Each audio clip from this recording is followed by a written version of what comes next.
are in listen-only mode. Okay, welcome to today's webinar. Thank you all for attending here and for those watching online. I'm Nancy Holm, the seminar organizer and assistant director here at ISTC. This is the last in our series of seminars for this fall semester. And all of the past seminars are archived on our ISTC website. And those that aren't archived there yet from the past couple of weeks should be up next week. And our website address is www.istc.illinois.edu. Next semester's seminar series will be entitled Multiple Facets of Sustainability, and that will begin with the seminar on January 17th. I'll be sending out the seminar schedule for those in the next few weeks. So if you haven't signed up to be on our email list, we have a sign-in sheet here, or for those listening online, you can send me an email about wanting to be added to our list. It's naholm, that's HOLM, at illinois.edu. So today we're very pleased to have with us as our seminar speaker Naveed Jafari. He's a doctoral candidate and NSF Fellow in the Department of Civil and Environmental Engineering here at UIUC. He's working with Professor Tim Stark. Naveed will discuss his research on sustainable aluminum production and recycling. So, thank you, Naveed. Thank you, Nancy, for the kind introduction.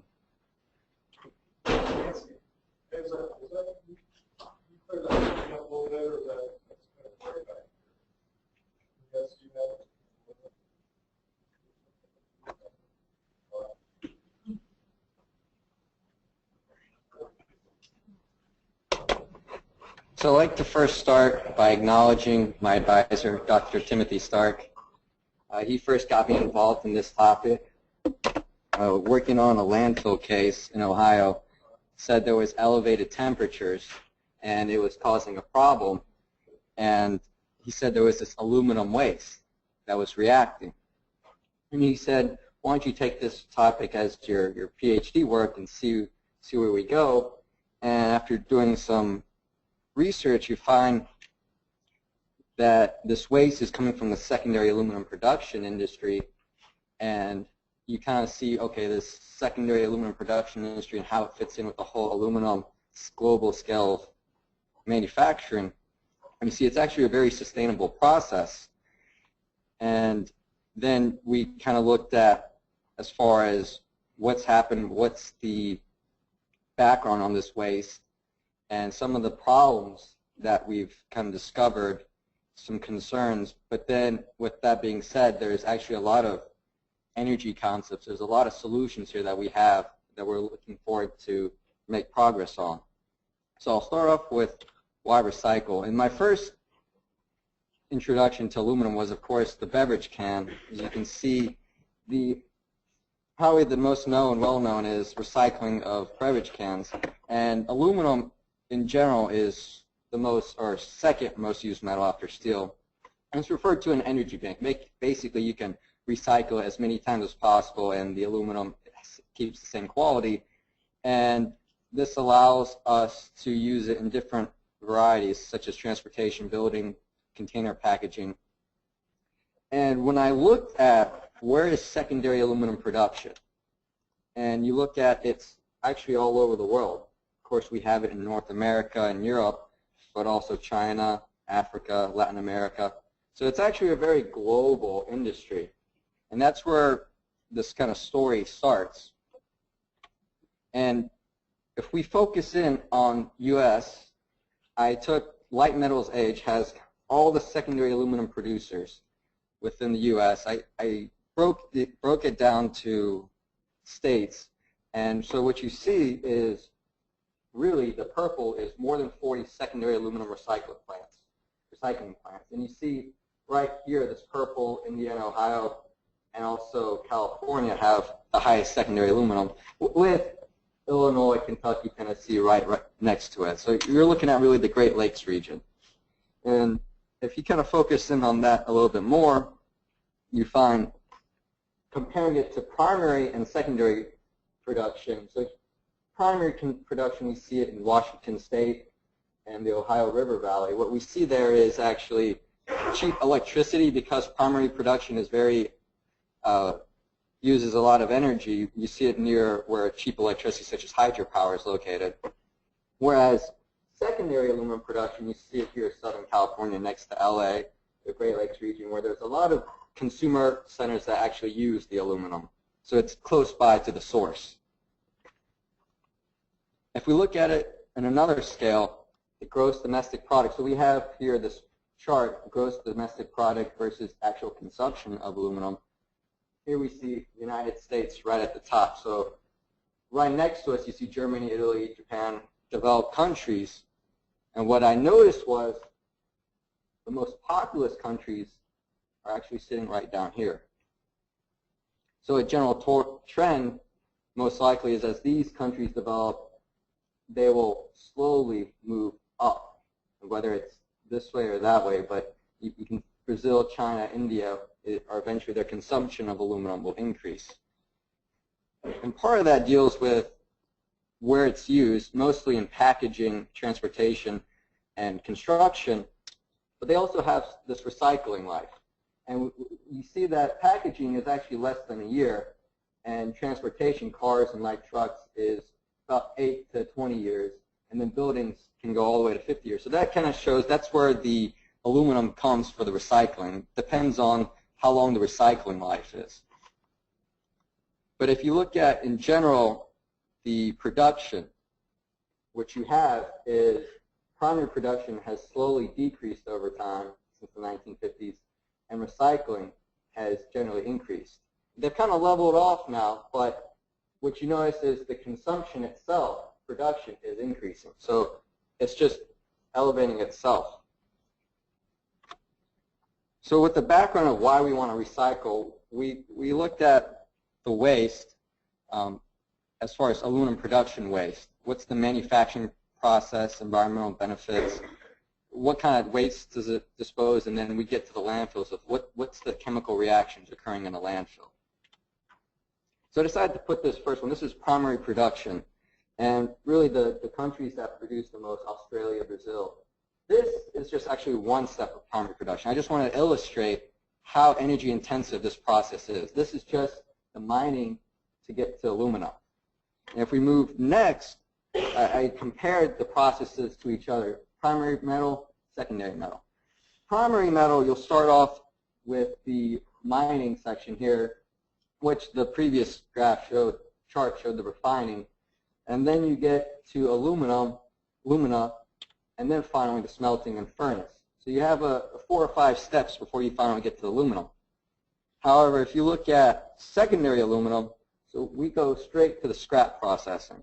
So there's the scrap. You can see a license plate. There's just different kinds of aluminum inside. And there's some pretreatment processes involved, but really it goes into straight to a rotary or reverberatory furnace. And that's where you get the dross. Now, you have the furnace, and at the top there's a salt flux layer, and the aluminum gets captured in that salt flux layer.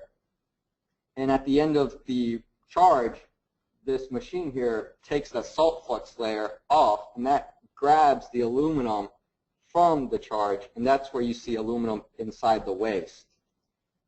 And so the final product, the waste, actually is sitting right here. It's cooling off before it's finally landfilled, and you can see some of the light materials here are actually aluminum inside that waste. So we'll go over a couple of notes on what is this waste. We'll take actually a closer pick. White dross is actually produced from primary production. Primary production, you're charging the furnace, you actually have aluminum oxidizing at the top. And this tends to have a lot more aluminum than the secondary production. You can see these veins right here, that's denoting the aluminum. And then if you move to secondary aluminum, what you see is something different. You see black dross and salt cake. So in secondary, you'll have the salt flux, and then you'll have the black dross. So you have a mix of salt, sodium,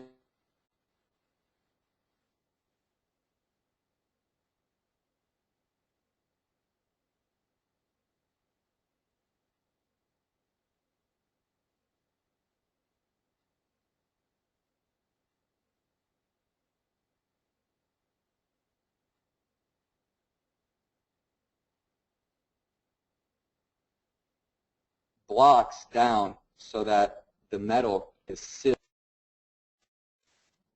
And finally, during this grinding process, you produce baghouse dust. And those are collected in these white sacks, but they're lime treated during the production. And we'll get to why that's necessarily a bad thing. So these are all the different waste that go into aluminum production. And if we look at, in general, how efficient, how sustainable is this process, this is actually the comparison of energy. So if you have primary production, it's about 100% comparison. Here's recycled aluminum. It's about 5 to 8% energy use. Let's talk about CO2 emissions. This is actually worldwide emissions avoided due to secondary aluminum. And here, so in 2010, we're around 170 million tons per year, and that equates to about 49 coal-fired power plants that we saved. And in general, here's a nice table summarizing. We have the energy and atmospheric emissions. Solid waste is about 7.5 times less. And probably most important, as we're looking at the energy-water nexus, it's about 35 times less water use than primary production. So a highly sustainable process. It does produce some waste, and that's what we're going to take a really in-depth look at now. So here's the main reaction that we see. It's aluminum reacts with water to get hydrogen and heat. And I showed this picture just for scale. This is actually, I took a sample of the dross and kind of sieved through it to find the aluminum. These are just pieces of aluminum metal. This looks like actually half of a beverage can, just to give you scale. And one of the things with aluminum is it actually has an oxidation layer, so it doesn't react unless you go acidic or alkaline. And what this chart just shows is right here, after around 8 pH, aluminum corrodes. And in the landfill setting, you have a lot of chemical interactions. We're seeing a high pH oxidize the aluminum and react it. There's other reactions to take note that's occurring, and these are some of the work that we did, is discovering these reactions and the role they play in actually creating this reaction. So we have aluminum nitride, which is produced in the secondary production, reacts with water, produces aluminum oxide, but most importantly, it produces ammonia odors. And that ammonia will react with water then and produce ammonium hydroxide, which raises the pH. Of course, there's also aluminum carbide and aluminum sulfide, and they produce off gases, methane, and hydrogen sulfide in these landfills. So these are kind of the main chemical reactions we've seen in landfills that we've looked at. And when we're looking at temperatures, because in the end we're looking at this landfill case with elevated temperatures, we wanted to know what's affecting this reaction. Why hasn't this reaction occurred previously? And there was a US EPA study back in 2011 that looked at some of these characteristics. Some of them include ambient temperature, particle size, the pH of the liquid reacting, the APW, the waste, the composition of the waste, and how much liquid is there to the waste. And what they found is, and I wanted to point this out, they had between 0 and 10% metallic aluminum. Average was around 6.7%, but here they have a delta T, which is just saying they're at this ambient temperature, and then this is how much increased temperature we had. From just a couple, let's say 5 degrees Celsius, all the way to about 55 degrees Celsius. So we're almost to the boiling point of water. And the question was, well, is this complete versus incomplete reaction? You have instances where you have the same amount of aluminum, but a whole different range of temperatures. What's happening? Why is this reacting more than the other? And I think if you look at these different parameters, probably the most important is the particle size. And a nice study they performed is they took this waste and grinded it to different sizes to see what effect that has on the temperature escalations. And to point out, the red here, for example, the solid line is 9mm pieces of aluminum dross, and that's right here, less than probably 5 degrees Celsius. But as the particle size decreases to 2, it increases a little bit more. And then finally, we get here to 100 degrees Celsius, which is around 0.25 millimeters. So what you've done there is you've broken up the salt fluxes, and now you have the free aluminum, metallic aluminum reacting with the liquid. And then also another thing, if we want to look at the complete versus incomplete reaction, we can look at the total gas produced, and this gas mostly is hydrogen gas from the previous reaction, and here we see that compared with distilled water, an acid, and a base, that production is different. And we look at this reaction, I showed that there's different temperatures, and I showed that corrosion occurs after a pH of around, let's say, 8.5. Where is this alkalinity coming from in the landfill? What's creating this reaction in the landfill setting?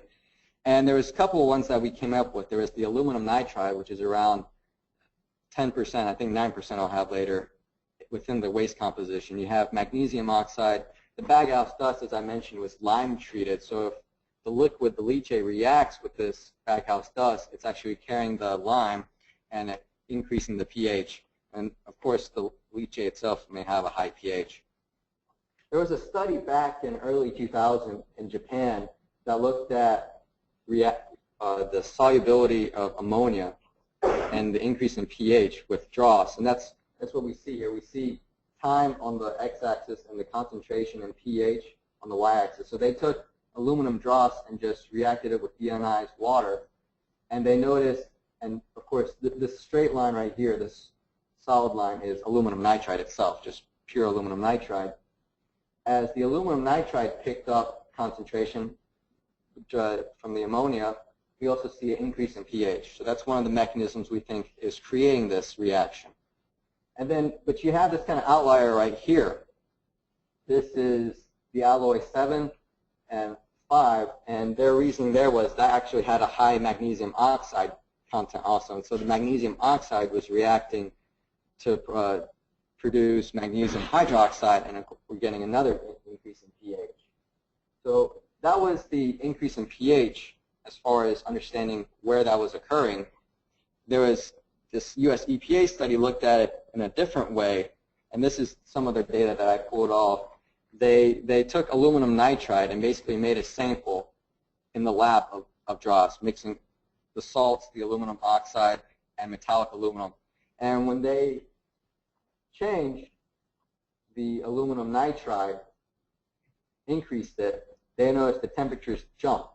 And from their test, it showed just 2% aluminum nitride was all they needed to start reacting the aluminum.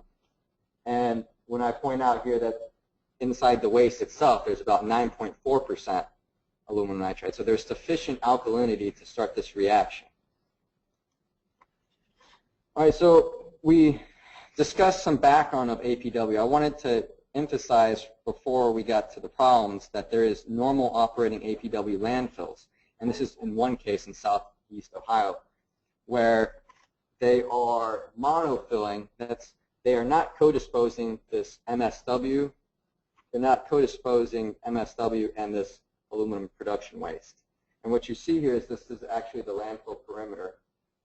And these black dots indicate actually the gas wells. And they're monitoring the gas and temperatures at this landfill.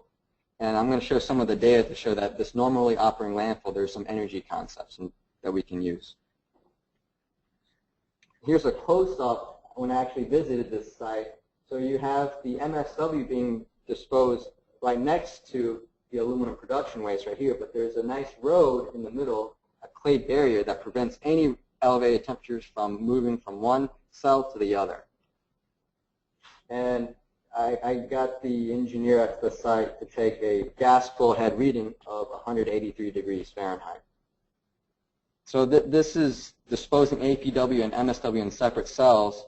They use thermal barriers to prevent the heat moving from one landfill to the other cell. And they also have a thermal barrier on the bottom to protect the liner system. And during all this, they're monitoring the temperature and gas composition. And here's really the temperatures that I really want to focus on. This is normal MSW landfills around 160 degrees Fahrenheit. That's probably a little higher. It's probably around more 140 to 150 degrees. But here at different depths within this landfill, they put thermocouples down the gas wells and collected temperatures, and they're over a almost 4-year period, they're well above 200 degrees. So around 210 degrees, probably really close to the boiling point of water. And it's continuous, and I think that's really because of two reasons. One is the insulation of the landfill. This is at certain depths below the landfill surface, so the atmospheric temperatures, ambient temperatures, is playing less of a role. And also we have gas data that shows the hydrogen gas produced from the reaction is consistently 70%. So we're getting elevated temperatures and also gas compositions of hydrogen pretty constant, around 70% on average. Okay, now we'll discuss a little bit, and Dr. Stark's taken a look at this beforehand, of some of the, if this isn't correctly disposed of, some of the problems that occur and some of the solutions we're actually involved in right now for APW. We'll discuss temperatures, gas pressures, settlement, and we'll first start with the temperatures or the background of the site. This is the site in Ohio. It consists of cells 1 through 6 delineated in the yellow, and then cell 7 where there's no reaction in the blue. This flexible membrane liner, that's just a plastic liner that prevents the, it's kind of an intermediate cover because of the aluminum reaction. And if we move on, I'm going to show you this diagram here. The landfill estimates around 640,000 tons of APW. This landfill is 88 acres and estimated around 13 million cubic yards of airspace, and only has 640,000 tons of APW, which is just a small percentage. And they kind of delineated the co-disposal with MSW. It's in this general, all of the cells right here. So this blue and this green line indicate salt cake and backhouse dust that they disposed of. However, they also aggressively leachate recirculated in this landfill. And the areas they leachate recirculated are right here and right here. And I'm going to show some temperature data that shows that the reaction occurred right where they did perform leachate recirculation. And so this created the problem within this landfill of the aggressive co-disposal of leachate recirculation. So we start April 2006. It's a normal leachate recirculating landfill, and we're seeing temperatures around 140 degrees, 150 degrees in general. By December 2006, we've started the reaction, and we're seeing temperatures 180 to 190 in this general area. And if you kind of superimpose where the waste, where they perform leachate recirculation and where the reactions are occurring, they pretty much line up. And then if we fast forward to April 2007, we're well over 200 degrees now. And I'll point out, there's this black line I put here. That's actually the haul road to get up to the landfill. And that was built as the landfill increased in height. And what you see is it's actually acting as a barrier, preventing the heat from moving over to cells 1 and 2. So that's why you see that the temperatures are actually cornered in this section of cell 6A and cell 3 and cell 4A, just this general area. And then if we move to by December 2007, the temperatures have kind of stabilized, and we're at around 190 degrees here. So those are the elevated temperatures we've seen at the gas well head. They also have downhole temperatures, which generally increase because of the insulation of the overlying waste. And if we look at what's actually happening inside the landfill, we have the APW disposed inside the center, and it's reacting, creating this heat, and it's moving the water outside in kind of a boundary. And what you see here is this is the dry reactant material. It's co-disposed with MSW, and as the reaction occurs, it's pushing water down and around the landfill. And we've noticed gas wells, water levels like a elevated water table, and also leachate generation at this landfill increased from about 3 to 4 million gallons per year to almost 40 million gallons per year. So what we're seeing is actually the moisture of the waste being collected down in the leachate collection system. If we look at the steam that it produced at this site, these are two pictures of drilling for gas wells, increasing the number of gas wells, this is actually steam emanating from the landfill. If I want, I'm going to show a video here to show the actual steam coming from landfill. Here we go. So the drill rig is actually excavating the waste right now, and that's steam coming outside from the landfill. And it's a good source of constant pressure, which indicates really that temperatures are very close to the boiling point of water. Okay. So moving on, I have another video. As I showed the diagram of the water was moving towards the landfill barrier, this is actually another case where they're drilling for an inclinometer, and this is actually the gas pressures from the landfill.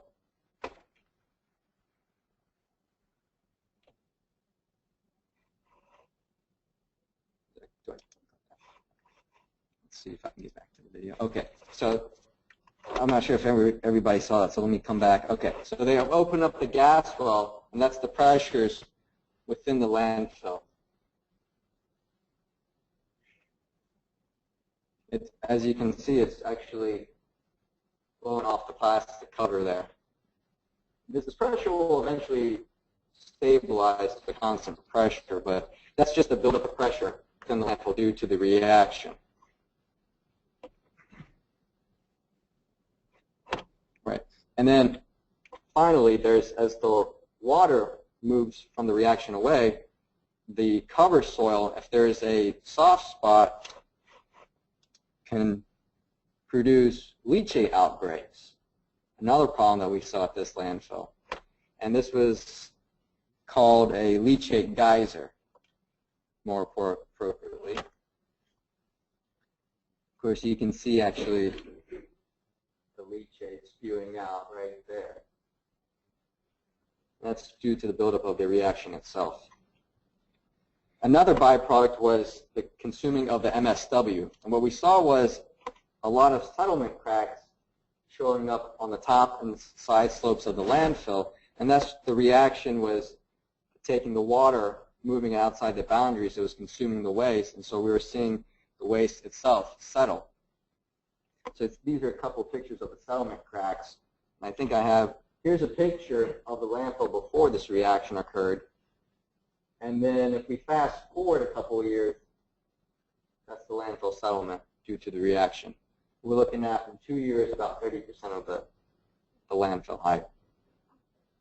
And here's another view. This is actually standing at the bottom of the waste settlement, looking up to give you kind of a scale. And this is actually looking down into the reaction area.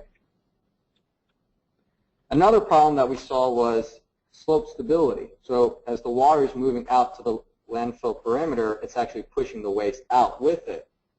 And because there's a flexible membrane liner, it's not letting leachate outbreaks. It's actually containing it, and so you're getting this buildup of pressure, and it's moving the waste. And that's what you see here in this yellow line here. That's the original landfill perimeter. Then you see this waste slide occurring right here. In the landfill itself, they installed some stakes to see what kind of movement they were seeing. And they come out with, in 3 months, about 14 to 20 feet of movement due to the reaction itself. And here's a picture of the waste outside. This is actually the landfill perimeter right here. And this is the waste outside the landfill perimeter. They ended up having to build a soil buttress to prevent the waste mass from moving. So that kind of recaps the problems that we've seen if co-disposal with MSW landfills and aggressive leachate recirculation. And before that, I showed a normally operating landfill with APW, which was performing fine. And one of the other things that we've worked on is what's happening to the engineered components of a landfill. That's the gas wells, but more importantly, the liner systems. You have several of them within a landfill. You've got the bottom liner system, which incorporates clay, geosynthetic clay liner, high-density polyethylene membranes, plastic membranes, along with the leachate collection system to get fluid out of the landfill. and then also the soil cover, or the cover of the landfill, which also incorporates clays and geosynthetic materials. And I just took this one instance of the geomembrane, and we're going to look at what happens with elevated temperatures and some of the solutions that we've come up with to prevent any failure of the liner system. We'll talk about the service life. The service life of the landfill is broken up in the geomembrane is broken up into 3 sections. All geomembranes come with antioxidants, which are used to prevent aging of the geomembrane. And it's broken up into 3 sections. You have section A, stage A, which is the elevated temperatures are actually using the antioxidants. And after a certain period of time, once all the antioxidants have been used up, then you actually see the degradation of the geomembrane itself. And that's stage B. And then stage C is where we see the actual engineering properties of the geomembrane decrease with time. And this is one of the areas that needs more emphasis or direction, is what property do we use for designing these landfill, these geomembranes. And for example, the temperatures on the liner system at this site is, as I've located here, is around 180 degrees. So what I've done is I've put a sketch here of, here's the way side slope. Side slope is right here. It's going down to the bottom of the liner system. There's a sump that collects all the leachate, and then there's a line here that goes to the center of the landfill and collects the leachate. So going through these leachate lines, the landfill pushed thermocouples into the center to measure temperatures, which is sitting right above the liner system, and they've measured 180 degrees for several years now. And one of our questions was, okay, so what has this done to the liner system? Is the liner system still performing adequately, or are we seeing contamination leaving the site? And if we look at some work done by Professor Rowe from Queen's University, and they look at service lives of a geomembrane, they've actually performed laboratory testing. They show these are the different stages of the service life. So you have the stage A, stage B, stage C, and they've plotted that here in 3 different lines, and then summed them up for the total service life. We see beforehand we used to design the landfills for 70 degrees temperatures, and we have over 500 years of service life, so we're okay. But as we notice, as the temperatures increase, that service life non-linearly is decreasing, and at 140 degrees, we're looking at less than 20 years. Now, we haven't extrapolated this down to 200 degrees, but it's definitely within the 2 to 3 range. So that's the service life of the geomembrane. Our lab data says that it's already failed, but unfortunately, we can't dig up a landfill and see if it has actually failed. And one of the areas we're looking at is, well, how do we determine if it has failed? And we can look at the engineering properties. And this is an example of what happens with elevated temperatures, what material properties are changing.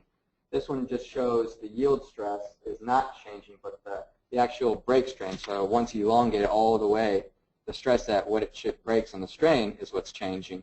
But then there's also stress crack resistance, which may be actually more important for conditions with temperature. Okay, so we've kind of go over the recycling. Now we're going to go give a brief background on energy concepts that we're thinking about if you have a normally operating landfill.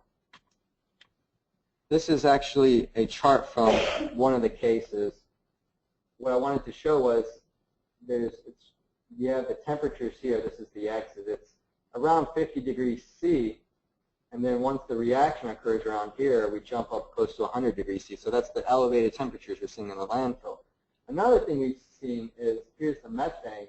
It's right here where it's around 60%, which is normal landfill behavior as far as you have carbon dioxide and methane, about 40 to 60% ratio. Once you start this reaction, the elevated temperatures kills off the bacteria, and you see that the methane drops to 0. But on the other hand, you see the introduction of hydrogen gas, which is the actual production from reacting the aluminum. And also you see from, I showed the gas pressures and the leachate outbreaks. This is actually the gas pressure in the wells. It's around 0 before the reaction and then spikes to 125 inches afterwards. Landfills already have a methane recovery system, design guidelines, and it's already been in use. And their process is pretty straightforward. They have a model that generates how much methane the landfill will produce, how much you can recover it, and they look at, as far as the recovery system and some pretreatment, how much of that methane you can actually combust and produce electricity off of. And this is actually a generator from Twin Bridges landfill. They actually have 4 of them at this site producing energy from methane. And we were looking at, if you have a normally operating landfill, can you take the hydrogen, capture it, and use it for energy, and also the elevated temperatures, capture it and use it. Here's a hydrogen map of that same case. We're seeing over 50% in the center where the reaction is occurring. And I wanted to emphasize that this landfill only had 640,000 tons of APW, but if you have a monofill like the previously normally operating landfill, so the hydrogen and temperatures should actually increase as far as the amount of hydrogen produced. So here we have hydrogen production, and they actually collected how much hydrogen was being produced, and I broke it down to 3 different stages. You had stage 1, and this is over a 5.5-year period. You had the increased spike in actual aluminum reaction, and then it starts to decrease, and you have this linear decrease, and then you kind of have the sustained reaction, which is a little after most of the aluminum's been reacted. And so I drew this line of best fit just to get an estimate of how much energy we could produce from hydrogen gas. And I plotted that up as far as power and time in days. And we noticed, I compared that with if that same landfill gas flow was used for methane versus hydrogen. Of course, hydrogen is going to be much lower. And I know we had a previous presenter discuss the energy mass, energy volume of aluminum and hydrogen. Hydrogen has great energy mass, but very low energy volume. That's why you see this power output not as high as methane. But I wanted to reemphasize that this 88-acre facility had only 640,000 tons of APW. So if you have a monofill, you're getting that consistent temperature of 200 degrees and also the consistent hydrogen production, which we have seen. And as far as power output goes, we have 2 cases. We have electricity and direct use, and these are some guidance from US EPA at different technologies that you can use. There's the internal combustion engine, gas turbine, and microturbine. So for this case, you might see the microturbine because we're producing from about 300 to around 240 kilowatts is actually at the very end of that cycle, what you saw. That might be the microturbine. But we can also possibly use the hydrogen and temperatures for direct use in industries nearby, or actually evaporating the leachate. This leachate actually has a lot of high salt contents, which is very difficult to actually treat at a wastewater treatment plant. And that might be another application for energy conservation. And of course, there's the elevated temperatures, which I have shown, and there's different areas where we might actually capture that. We have 200 degrees Fahrenheit inside the gas wells. Could we use a combined heat and power system or perhaps a Stirling engine to convert that 200 degrees Fahrenheit into some form of workable engine?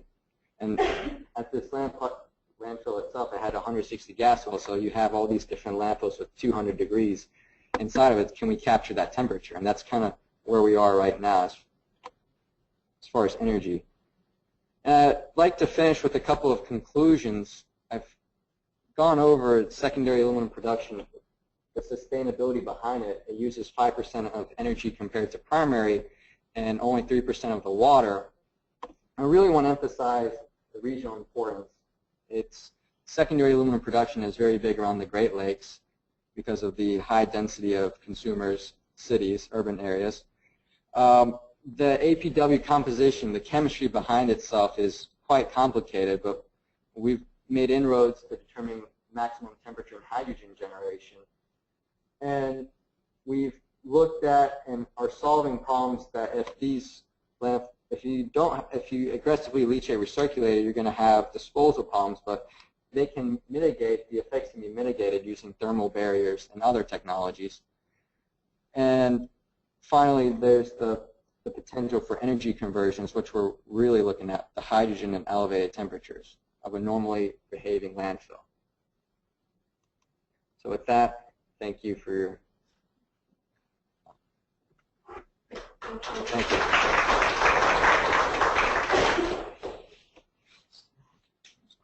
Any questions? Yes. At one point, a local interest, and then out of that. There used to be a plant in Champaign, it was called City On Technology. They were producing compact discs with aluminum containers, and they were grinding, they were producing a lot of aluminum coins. And every 2 years, the plant would go up, and they would go back to the shop. And it was exactly the same issue, the same exact. The question I know, but you mentioned something about the salt leachate, the leachate problem, or supposedly wastewater. You said it was high in salt content. Okay. The question was the leachate from this waste has high salt contents, and what are they doing right now to treat it? I actually don't know the answer to that. I know what they do is they truck it to a wastewater treatment plant. They don't do any pre-treatment as far as I know. The leachate itself has, as I mentioned, high salt contents, which can be detrimental to the engineering components liner system. As far as the treatment process, I know they just truck it to the wastewater treatment plant. I haven't really been involved in that section. And then you say how high is it? Several thousand ppm? It's increased from, I think, let's say, chloride is over 50,000 milligrams per liter. Yes. You talked about the energy recovery systems. Yes. What kind of systems have you seen or utilized? Oh, okay, so the question was, as far as the energy conversion, have we seen any systems being used, or have we seen any systems being used right now? Right, because the temperature is low. Right, we haven't actually looked at any in use at the moment, and so this was kind of the idea of using 200 degrees and seeing if we could develop some kind of energy conversion for that. The recommendation would be an organic ranking site. Okay. Yes. Given the fact that aluminum is so valuable, so potentially infinitely recyclable, obviously we wouldn't need to go to the landfill in the first place, and given the reactions that take place and the effects on the properties of landfill liners, right. Do you think there's a case for a landfill ban? In Europe, that has already occurred. Oh, and the question, sorry, was the aluminum is very expensive, it's very valuable, and it's being landfilled. Should there be a ban of actually landfilling the waste, the waste itself? And the answer is, in Europe, they've already done that. They actually have to recycle all the waste. And they have a complicated system of reacting the waste with whatever aluminum is left, and then they have the salts and non-metal oxides, and they use the salts to go back into the industry, and then the non-metal oxides, they use different applications for that. However, in the U.S., we haven't really seen that because it's much cheaper to dispose in a landfill, so we haven't really made that shift yet. Yes, sir. What's the concentration of aluminum that goes, like all the waste that's going from secondary? So the question is, what's the concentration of aluminum? It depends on the actual waste. I showed 4 different wastes: the white dross, black dross, salt cake, and baghouse dust. You'll see the least amount of aluminum in the baghouse dust, and the most in white dross. And in white dross, percentage-wise, can range from 10 to 80%. But if you look at black dross, it's more on the order of 5 to 15%. And there, the white dross is usually recycled itself to recover the aluminum. So you see mostly black dross and salt cake. Yes, sir. A landfill containment, that's a membrane, is that going to be replaced with that lifetime? The bottom liner system, yes, it's a lifetime. The question was the landfill liner system, is that geomembrane there for the lifetime? It is. Yes. For me, it's not actually I sort of discussing with you for the energy concept, so this one, because we need the landfill can elevate the temperature, kill the other bacteria. So that's why they use the large emission for the, the massive, right? They use the increase the high heat. So that's why one concern, if we can use all the massive for the energy, but compared to the, connect to the high heat, looks like the energy for my TV will be used. You cannot use all the, connect all the energy. So let me see if I understand your question. The elevated temperatures decreases the bacteria and the methanogens and decreases the methane emissions. But on the other hand, you have hydrogen production. And you're saying because methane sharply decreases and we have an increase in hydrogen, we're not really optimizing the energy potential? Is that the question? Yeah, it's actually I mentioned in other action notes, especially I just want to discuss with you for the because the massive, the volume you produce the hydrogen, generate the hydrogen just a little bit, cannot the energy actually is reduced, you cannot. Okay. So you're just saying the amount of energy that we can actually recover is reduced because the methane has decreased. Okay. Obviously, some bacteria can utilize the hydrogen to produce the acid. So regarding the non-pure gas utilization, I prefer this method rather than hydrogen because storing and handling the method is more easy than hydrogen. Any other questions? Any questions online? Okay, well, thank you again. Thank you.